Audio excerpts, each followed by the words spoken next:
Hello everyone, and welcome to the first episode of this series, Runes Explained, in which we'll be taking a look at the various rune trees in order to see their uses, their advantages and their disadvantages. Today, for our first episode, we'll take a look at the Domination Tree. I choose this tree because it is one that is extremely useful in general in a team environment, due to various reasons which we'll see throughout this episode. And it's also one that is often taken in solo queue, sometimes not that great of a choice. Obviously, we'll be starting with the Keystones. So first, we have Electrocute.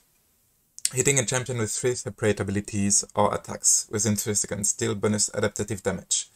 This damage scales with both bonus AD and AP, with a ratio of 40% bonus AD and 25% AP, and base damage of 30 to 180, scaling with level. The cooldown goes from 25 to 20 seconds, and so it is quite a basic rune, nothing too difficult about it. It's really easy. You have bonus damage when you try to burst someone with at least 3 sources of damage. So it is a rune that is extremely useful for short trades, because you just get bonus damage, so you get a clear advantage. And so it is a rune that is mostly seen in mid lane, because the lane is really short, so the trades are often really short as well. Many assassins are played in the mid lane, and so it is really good for assassins, obviously, to get some bonus burst. It is really easy to proc it every 20-25 seconds with assassins as well, so it goes really well for this lane. But it's a rune that we can also see for other lanes a bit. Regarding jungle, assassins won't play that much Electrocute, just because the low cooldown isn't that much of an advantage for them. They won't be able to proc it every 20-25 seconds, and so it's actually not that useful for them to get this rune, because they won't be able to use it fully. We can see this rune a bit in the top lane. Picks like Kennen like to pick it sometimes. Maybe some Quinn as well, some Teemos. It's a rune that's good when you have a range advantage, because it's easy to proc it without taking too much risk, and it helps you when you're against someone that is pretty squishy. It won't be that useful against tanky targets, obviously, but when you're against a squishy, it helps you to quickly burst him down in order to, well, deny him the ability to trade back. Regarding the bot lane now, it's a rune that we don't see that much. First of all, because AD carries obviously don't have much interest in Electrocute. There are many better options. We can see this rune sometimes on bot lane AP carries, such as Syndra, that we sometimes see in the bot lane, Veigar, even sometimes Lux, even though it's not the best rune for her. So AP carries will be able to use it correctly, because they'll be able to get the short trade and the burst against squishy targets. So it's good in this option as well. And it will be a viable option for some AP supports as well. Things like Swain, Brand will be able to use it efficiently. They will be able to quickly burst down targets with it, and so, well, it's a good option as well. We will see later in this episode as well options that are possible to choose rather than Electrocute, rather than Predator, rather than Dark Harvest, rather than Hail of Blades. We'll see them by the end of this video. Second, we got Predator. So it's an enchantment for boots. You can activate them. Cooldown is 90 to 60 seconds. You gain bonus movement speed when moving towards enemy champions. And after 1 second, so the ramp up to 16% movement speed, after this 1 second of ramping up, you get bonus damage as well. So 40 to 120, plus 0.2 bonus AD, so 20% bonus AD and 10% bonus, well, 10% AP. So in terms of damage, it's obviously weaker than Predator. Base damage is actually stronger at level 1, but it means that you have to start with boots, so, well, it's complicated. But the scaling is really worse. You get less damage at maximum level. You get half the bonus AD damage and 10% against 25% for AP damage. So in terms of damage, this rune is obviously worse than Electrocute. So now what is useful is the bonus movement speed. Some champions will really like it. Some champions will like to take advantage of this movement speed, and the reason for which we'll see this rune a lot is in the jungle. A lot of champions will need the movement speed, or at least take advantage of it, in order to be able to gank more efficiently. We've seen over the years things like Ekarim or Volibear going Predator, and in the recent months or seasons, we've seen more AP junglers going towards the Predator with things like Morgana or maybe Lilia going with Predator in order to be able to move around more easily around the map. And that's a really good choice, especially in a team environment, because having a lot of mobility in a team is a really great thing. So we'll see it in the jungle. We'll also be able to see it a bit in the mid lane. It's a bit more difficult to use in the mid lane because the active isn't that useful in 1v1. The cooldown is long, so it's a keystone that really makes you lose a lot of power actually in your laning phase, but it's fine when you don't care about it. Like when you're playing Galio and you only need to be able to push your lane, move around the map, prepare to ult, move with your Predator as well. This can be actually played with a lot of champions like this. We've seen a long time ago things like Kiana or Talon roaming with this. Now it's more Galio, and we've seen it actually with Showmaker on Syndra.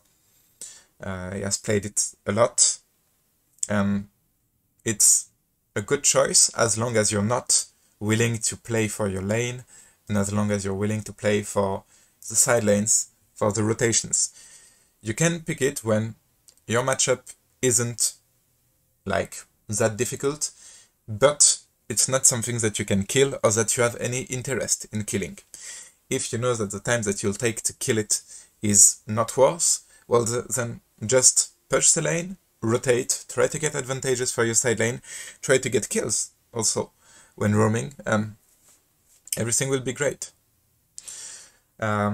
We'll see it a bit also for supports, because the Domination Tree as a whole is really great for supports, and well, again, roaming potential, like that's what many supports love. Champions like Pyke will be able to use it. Even champions like Rakan or Thresh will be able to use it efficiently. A lot of champions can use it. So it's a great choice for many supports as well, as long as, again, you're not willing to play for your lane, but you're willing to play for your roaming. Dark Harvest. So damaging a champion below 50% health deals adaptive damage and increases Dark Harvest's damage by 5. So the base damage is 20 to 60 based on level, plus 5 damage per soul, plus 0.25, so 25% bonus AD and 15% AP. And the cooldown, 45 seconds, but it resets upon participating in a kill. So the base damage is really low. 20 to 60 is like really low. Predator was 40 to 120 and Electrocute was 30 to 180, so 20 to 60 is really low, but the plus 5 damage per soul means that you'll be able at, like, let's say 20 soul to get 100 bonus damage, so you'll be at 120 to 160. So it will stack really efficiently, and in late game it will be a great option, especially in teamfight where you'll be able to proc it many times. The AD and AP scaling is worse than Electrocute, but better than Predator, since for Predator it is 0.2 and 0.1, here it's 0.25 and 0.15, so it will be a bit better than Predator. It's still worse than Electrocute. So, it is a rune that in lane will not be that useful. The reason being that the cooldown is high in one-on-one setting, and the damage isn't that great. So it won't be that useful in 1v1. It won't be that useful in the mid lane, it won't be that useful in the top lane. It is possible to use it correctly with champions that are able to have like long-range ults, things like Xerath, or I don't know, Vex maybe. Lux probably could use it, but it will not be that great. Again, it will be in the jungle that it will be excellent. The high cooldown isn't an issue in the jungle, because you're there to burst an opponent when you're ganking, and that's it. Also, the fact that you don't have to deal 3 different instances of damage is a good thing, because some champions won't be able to have those 3 different sources of damage when ganking, so it will be a bit better than Electrocute. And also the reset upon takedown. When you're ganking, you hope to get a kill or an assist, so you will reset the Dark Harvest in case there's further fighting. And the cooldown is really what's important. The fact that you won't be able to use Electrocute correctly anyway, because the low cooldown, you won't take advantage of it. Higher cooldown, that's not an issue. That's not an issue when you're playing in the jungle. So, for jungle that want to scale and that are able to stack Dark Harvest easily as well, some junglers will be able to do it. A clear example is Karthus, which is extremely good at ganking without taking any risk, and so it's easy to stack Dark Harvest with it. And since you have like 1 source of damage, which is your ult, it's a great choice. Some other junglers, such as Fiddlesticks or Eco, will be able to use it Nidalee as well, and they'll be able to stack it pretty efficiently. The best way to stack it, by the way, is to have lanes that are easy to gank, because if you don't stack it in early game, you still lose out on a lot of damage. The base damage is really weak without souls, and the scaling isn't that great, so be sure that you have lanes that you are able to gank in order to stack it. If you don't, it won't be that great. Another lane, actually, where it is able to be used is the bot lane, because while it isn't a great rune in a 1v1 setting, in a 2v2 it's easier to stack, because you have 2 champions to stack it against, and so it will be a bit easier to use it. However, the issue is that not many AD carries will like Dark Harvest, Jhin being an exception, and maybe some lethality AD carries such as Sivir or Varus being able to use it, but not the greatest choice still. AP carries, well, you still lose a bit of lane presence, and usually when you're picking AP carries in the bot lane, it's because you want lane domination. The damage is really weaker than Electrocute, so you still lose out on a lot of lane domination, which can be an issue. So it can be used, but it will be difficult to use it efficiently. And for supports, it's simple. You don't have any utility with Dark Harvest. Well, you don't have any either with Electrocute. Well, so in solo queue, I'd say it's a viable option. Even in bot lane duo queues, it could be good. But the fact that you don't bring any utility, and if you're playing Dark Harvest, you're planning to play usually full AP, so well, you won't be a support basically, which can be an issue. But if you don't have any issue with that, Dark Harvest can be a good rune again for things like Swain, Xerath, Vel'Koz, Lux, those kind of brand, those kind of supports, let's say. Then, last keystone, Hail of Blades.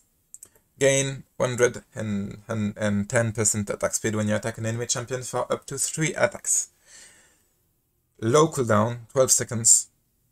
This is a rune that's made for champions who work around 3 auto attacks, basically. Champions that have a special ability working with 3 auto attacks will love this rune. For example, Rek'Sai with a Q spell will get a lot of bonus damage with the Love Blades. Vayne with a W can get a lot of damage as well with Hell of Blades. What do we have? Some Echoes were playing it some times ago, but like Electrocute or Dark Harvest in the jungle are just better options because you're not an auto attacker, so it's not that great.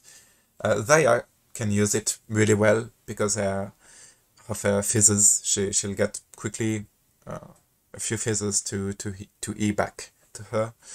And I'm probably missing a few. Well, Shaco is one as well. We've seen recently some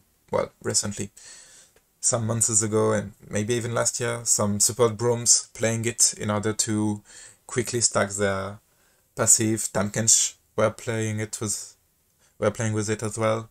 Some Pyrex in order to quickly burst someone and to get your ult off. There are a lot of champions that are able to use it, but you have to have a champion that, well, has an ability working around 3 auto attacks. If you don't, well, there's not much point in playing it. Now, let's take a look at the other runes, the secondary runes of this tree. First, we've got Chip Shot. Damaging champions with impaired movement or actions deals 10 to 45 bonus true damage based on level with a cooldown of 4 seconds. So that's actually a lot of damage that can be procced pretty easily. You need to have impaired movements or actions, so some kind of CC, but it's a lot of damage that can be dealt over time. Then we have Taste of Blood. You heal when you damage an enemy champion, so this is plain sustain. The healing is 18 to 35 based on level, plus 20% bonus AD, 10% AP, so that can actually really fast be a lot of healing, really quickly. The cooldown is 20 seconds, so this, well, let's finish with the third rune and then we'll talk about the 3 and how to make your choice. Sudden impact after exiting stealth or using a dash, leap, blink, teleport, dealing any damage to a champion grants you 7 lethality and 6 magic pen for 5 seconds, with a cooldown of 4 seconds. So, I'm not sure whether this can actually be stacked. It shouldn't be. It shouldn't be stackable, else it should be said. But, now, this rune is interesting for champions with a dash or a stealth, and champions that take advantage of lethality or magic pen. So, mostly, assassins will be the one to take advantage of this rune. Especially in the jungle. And I'll quickly explain after. Chip Shot, damaging champion with impaired movements. Champions with CC in general will be able to use it. And Taste of Blood. So the reason I said in the jungle for sudden impact is because this is the preferred rune when you're playing on the lane. Because sustain is important. Recently, biscuits have made their way towards the game and they've been perma-picked everywhere. The reason being that you can trade evenly and then by taking the biscuits, you've won the trade. Taste of Blood is the same idea. If you trade evenly, then let's say you're at like your early game. You've got your first reset with the Lost Chapter, you've got the rendering on top, and you've got 2 AP in your runes. So you're at 18 plus the rendering is 15, so you're at 33. 33 along with the Lost Chapter, which is 40 if I remember well. So you should be at, I forgot, 18, 33, 40, 73. 73 plus 7, you're in early game, so you're at approximately 30 healing. 30 healing just from hitting something. So you have a 20 seconds cooldown, but that's great, like, that's free healing in early game. And getting lane sustain is really, really, really important. So Taste of Blood will be favored in almost every single lane over the two others. Now, for the other choices, Chip Shot is a bonus damage. You can probably pick it in a lane if you know that you have the matchup so hard that just bonus damage will be great and you won't need any sustain. But otherwise, basically pick it with champions that take the Domination Tree as a main tree because they have an interest in the main the Keystones, and champions that cannot proc sudden impact efficiently. Because, well, bonus true damage is often weaker than just bonus lethality or magic pen. Because, well, magic pen, like here, that's one instance of damage, while lethality and magic pen will allow you to ignore armor or some armor or magic resist during 5 seconds. So it will just be oftentimes better to pick sudden impact. But if your champion is not able to pick sudden impact, well, Chip Shot is still an option. And impair movement or actions, it doesn't have to be your own CC. It can be a CC procced by an ally. It will work as well. And impaired movement or actions, it doesn't have to be hard CC. A silence will work, a slow will work, everything will work. So I'd say Chip Shot and sudden impact are favored for junglers, or maybe actually as well supports who just won't have an interest in Taste of Blood because supports, well, sustain doesn't really matter to them. They're not here to get sustain for themselves, to get resources for themselves. Bringing bonus damage will be more useful in order to efficiently play the role rather than playing around sustain. Then, tracking. Zombie Ward. Takedowns on enemy wards cause flame D zombie wards to sprout from their corpses. You gain an adaptative bonus of 1.2 AD or 2 AP for every zombie ward spawned up to 10. And after spawning 10 zombie wards, you additionally gain either 10 AP or 6 AD. Zombie wards are visible and last for 120 seconds. So 2 minutes. This, well, again, let's see the 3 runes and then we'll talk about it. When your wards die, they leave behind a ghost power which grants vision for 90 seconds, so a minute and a half. Nearby enemy champion scares about ghost power, and you gain an adaptative bonus of 1.2 AD or 2 AP for each ghost power spawned, and when your ghost power spots an enemy champion, so it's a really easy to stack rule. After gaining 10 stacks, you additionally gain either 6 AD or 10 AP. And then Eyeball Collection, you collect the Eyeball for participating in champion skills. You gain an adaptative bonus of 1.2 AD or 2 AP per Eyeball collected, so per kills you were part of. And upon completing your collection, you gain an adaptative bonus of 6 AD or 10 AP. So, each rune will give at max stacks 30 AP or 18 AD. This is really important because some months ago, Eyeball Collection actually gave more AD and AP than the others. And many people were picking it, and many people are still picking it, despite it being actually the weakest rune of the 3. 2 reasons for that. So it's not like, it is viable. I'd say it's only viable in solo queue, as long as you're playing with a team, whether it is in flex or in team. It is weaker, and way weaker. The reason being that you don't give any vision. The fact that you're not giving any vision to your team is a big issue. The other 2 runes are giving vision, this one isn't, and you have the same damage in the end, so, well, it sucks. The second reason being that it's actually quite hard to stack in team, because you're playing against players that are coordinated, so it's harder to stack it quickly.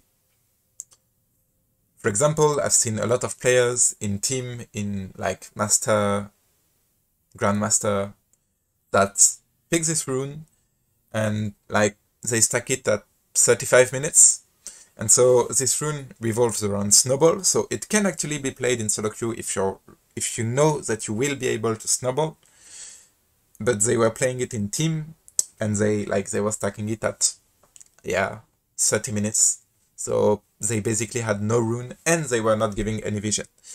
Then, if we see the two other choices, Ghost Poro. You leave behind the Poro when your wards die. This is great. First of all, because it basically makes your ward last longer. So the vision is actually it's smaller than the vision circle of a ward, but it is still great.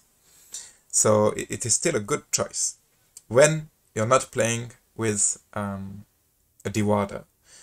As long as you're playing with wards, with yellow trinket or blue trinket, well, yellow trinket, because blue trinket doesn't expire, so it won't work, but at least with the yellow trinket, it will easily stack. You gain 1 stack upon your ward dying, and 1 stack upon the Poro spotting someone. So it is really, really easy to stack.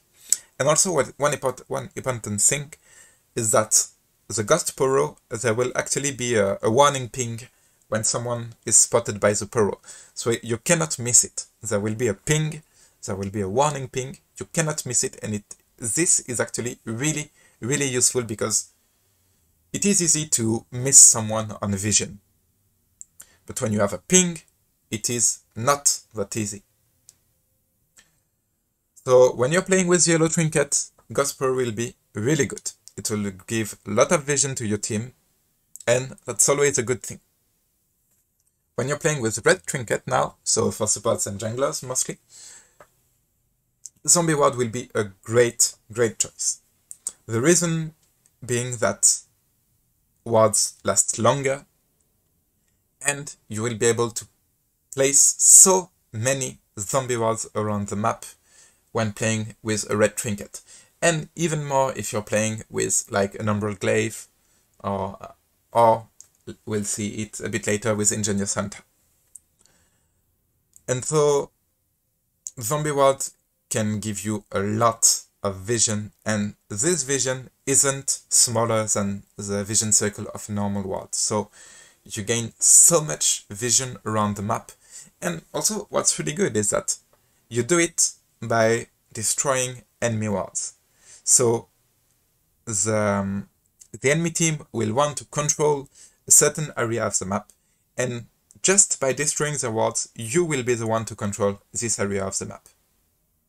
So this is an excellent choice for really supports and junglers, and maybe some mid laners that want to rotate a lot and maybe to play with Umbral Glaive because they're assassins, and so they can bring a lot of utility to their team still. It can be a good choice as well. Now, last line, Relentless Center.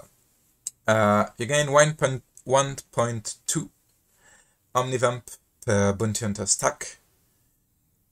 You stack when you participate in an enemy champion's kill.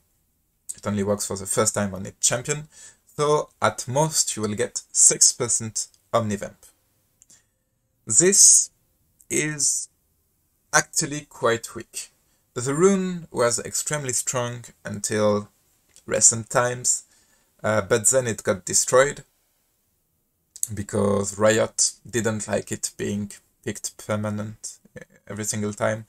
So the rune has been destroyed, and now the only champions that want to pick this rune are champions that really, really take advantage of Omnivamp. So Cassiopeia could take it, Ryze could take it, even though recently we've seen mostly Ryze go towards Biscuits. in second tree. Maybe things like Mordekaiser could use it as well. We've seen up until recently Lilia take it, but I don't think it's that great of a choice now, and I don't think many champions take advantage of the Omnivamp so much that they'd want to pass on the other options, or even on other trees. Then we've got Ingenious Center. You gain 20 item haste plus an additional 6 item haste per bounty hunter stack. So at full stacks you get 50 item haste. This is insane. This includes trinkets. And this affects all items with cooldowns, so not only active items. This also works on passive items. For example, this is working on Glaive. This is also working on things like tier, so you can stack your tier more easily. This is working on things like Divine Thunderer, Triforce, Ludens, everything that has a cooldown. This will work. Guardian Angel, Sterak, like, name it.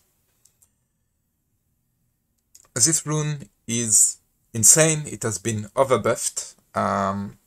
Now it is viable on every single champion because it just the 50 item haste on trinkets is insane, and then champions will have, like, they will often have like either a T or a Luden if they're AP, or a Sheen item if they're AD, or I don't know, an Iron Spike Whip if they're bruises. So it will be insane on all those champions. Or at least it will be good on all those champions. And sometimes it will even be insane. When you're playing it along with Predator and Zombie Ward, you gain so much mobility and so much vision control that it's insane. For example, when you're playing Pike with Zombie Ward Ingenious Center, your Glaive has, I think it's a 40 seconds cooldown, and it should be around the same for your red trinket. So you just destroy wards every single seconds. And that's actually a great way to earn gold. You control vision around the map, and you earn a lot of gold without having to steal farm or something like this. It is actually a great option. So this is currently really broken. So many junglers will take advantage of it, so many supports will take advantage of it. Mid laners, top laners, AD carries can use it. AD carries a bit more rarely, because there aren't many AD carries with many active items. So often you will have either Shield Bow or Gale Force, sometimes you will have Kraken, of course, but Shield Bow or Gale Force take advantage of it. But if you only have those two, it can be a bit of how do I say that? It can be a bit too much to go for the Domination Tree as a second tree just to get this. However, if you're playing along with that, like with, I don't know, an Essence River or something, then like 2 items, that's great. It will be useful. Then we have Relentless Center. You gain 5 move speed out of combat plus 8 per bounty hunter stack, so you go at maximum of 45 move speed bonus move speed rather. It's good for roaming, and that's it. Like, that's a lot of roam potential. However, the champions that want to roam, often they will have a long range ultimate, so they'd prefer Ultimate Hunter, or they'll play Predator or with active items, and they'll prefer Ingenious Center. So the rune is quite weak as well, but as soon as they buff it, it will be really strong, and so it's difficult to play it efficiently currently. It can be used if you don't want to play Predator but still want to have a roaming potential. If you need the bonus movement speed, and I don't know, champions like who can take advantage of it? Who can really take advantage of this rune? Maybe Aurelion Sol, but since it is not a champion anymore, it's complicated, so I don't know, to be honest. It's not that great currently. And finally, we've got Ultimate Hunter. This is an excellent rune for champions who are ultimate dependent, basically, and that's it. Like, champions who play around the ultimate will love it. Nocturne, Cartus, like, there are a lot. I just have those two in mind, but there are a lot of champions who can take advantage of it. So, well, it's great. It's a great choice. You at max stacks gain 31 ultimate haste, so yeah, it's really good for those champions that want to play around the ult.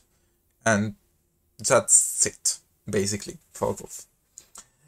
Now, what I'd like to talk about quickly is the options that you have as a whole, because oftentimes you will have an entire tree that is predetermined, at least with the Domination Tree. That's not always the case with the other trees.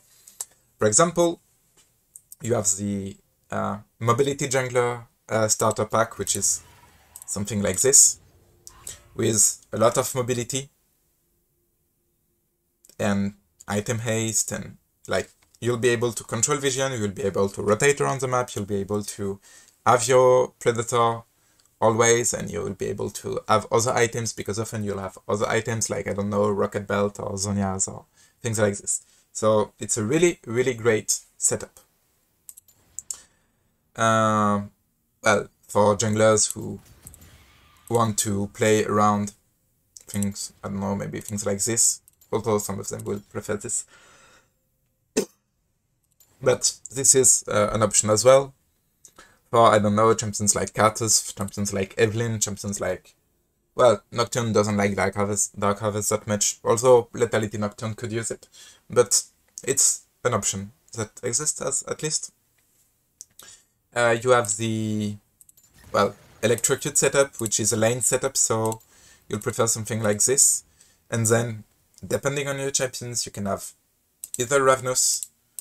Well, you can have any one of them, depending on if you need the Omnivamp, if you want bonus roaming with Relentless Center, if you want your item haste with Ingenious Center, or if you're an ultimate dependent champion with Ultimate Hunter.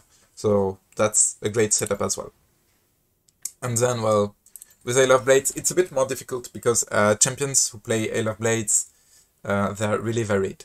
So, for example, if you're playing Kai'Sa, this is a good setup with the possibility to run Ingenious Center for Gale Force, because you will sometimes play Gale Force, but you only have one active item in your, and you only have like one active and passive, I'd say, item in your kit, so it's not that great of a choice, although it's an option. So it would be something like that for Kai'Sa, with lane sustain as well, because Kai'Sa lacks it. This is something that works as well for Vayne, obviously. But if you're playing something like Rek'Sai, then, well, you'd prefer this and probably this. What would you go? Because you have, like, currently you play with Prowler's Claw. Yeah, you'll often play with either Edge of Night or Styrax or both. So yeah, it can be a really great choice to have this. Oh well, here you see impaired movements or actions. So you see everything: blind, nearsighted, silent, slow, polymorph. That's a lot. It actually procs with Graves W, nearsighted. Oh, nice. Nice. But the setups with Hail of Blades are a bit more varied, just because the champions that will play this rune are more varied. Oh, also I was talking about the jungler, Gunking Jungler starting pack. It works for supports as well. Some supports will be really good with this setup. This one. It's a great option as well. Some supports will actually like to play with this, like Pyke can play with this, although I'd say currently Predator is favored, actually. over a Blades, but it's an option as well. It depends on your playstyle, it depends on what you want to do with it. So now regarding alternatives. Currently, there's no real alternative to Predator because the all-time mobility that it gives all around the map is really, really strong. And so there isn't any other choice that will give you a real alternative that is as efficient in the role that you're wanting to play. Now, when you're playing with Electrocute, this one is easier because you just gain bonus damage. And so for some assassins, Electrocute will be their go-to choice because they will need the best damage. Although recently we've seen as well a lot of Conqueror for assassins, for AD assassins as such as Talon or Zed or Kiana. A lot of them, or Diana as well, they can be used with Conqueror. It will depend on if you really, really need to burst down some targets or if you're able to be efficient when staying in fights longer. So it also depends on the build we are wanting to play. Because if with like Zed you're planning to play with a Prowler's Claw and full burst, well, Electrocute is more logical. It fits more with your build. But if you're planning to play Gordrinker and Black Cleaver and things like this, well, Conqueror can fit more. So you always have alternatives, but you need to have your build fit with your rune choices.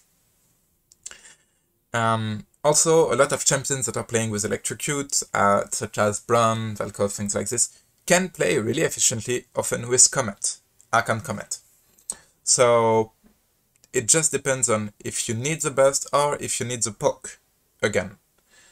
You won't have that much variation in your build when changing between Electrocute and Comet, Archon Comet, but there can be some changes.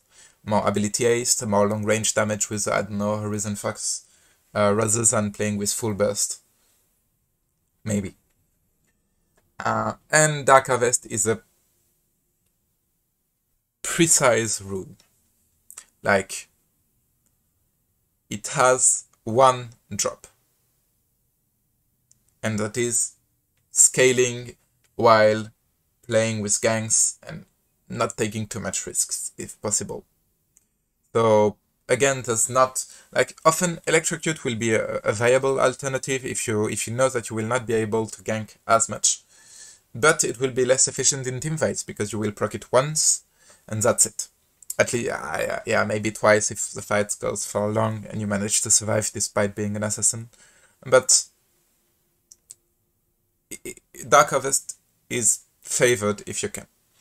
Also, regarding Electrocute, one important thing is that the rune that will be created soon, which is basically a remake of Kleptomancy, which is first strike and gives 10% bonus damage after bringing after damaging an enemy once. It will be a bit weaker than Electrocute in terms of damage. The gold obviously will be really great, but in terms of damage, there's a huge difference because 10% bonus damage. Okay, so let's say we take a Leblanc. Let's say we take a Leblanc. With what will we build? We'll build something like, I don't know.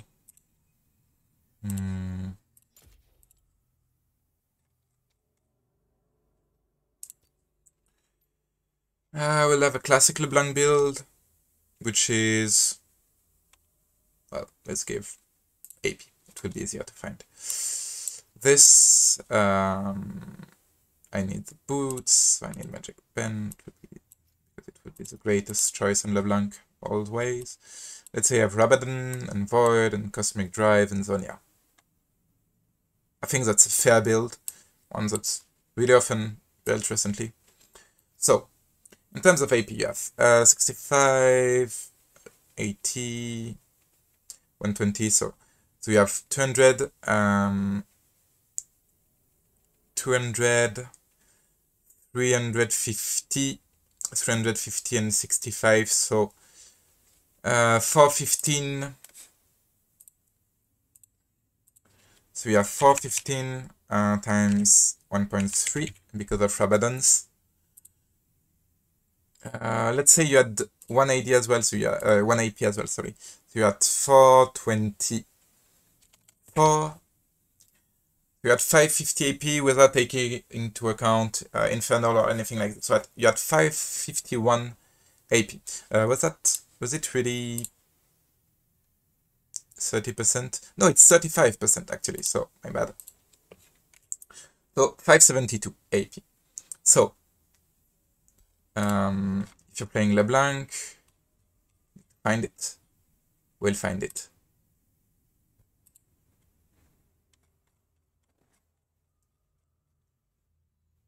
I pick Leblanc because I've already discussed it a bit with some people, and many of them are actually thinking of playing it on Leblanc, and it can be a viable option, I think. But you will still lose some damage. So, let's say you W into someone, you don't hit him, but you Q ult E. So Q will deal 330 plus 80% AP.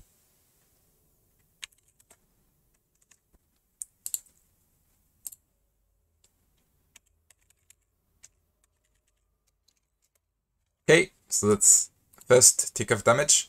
Along with that, you have your ult. So 420 plus 80% AP.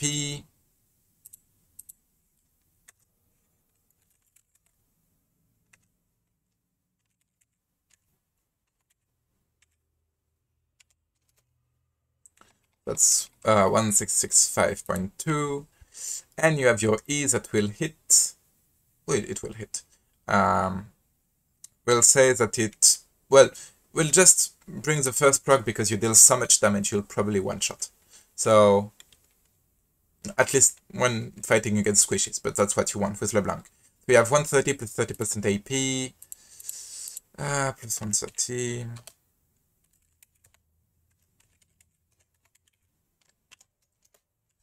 So that's 1966, it's a lot of damage. Now, if we have Electrocute, let's get back to what we want. If we have Electrocute, oh, that's right. You will deal bonus, well, let's say we'll late game, so 180 plus 0.25 AP, so 180 plus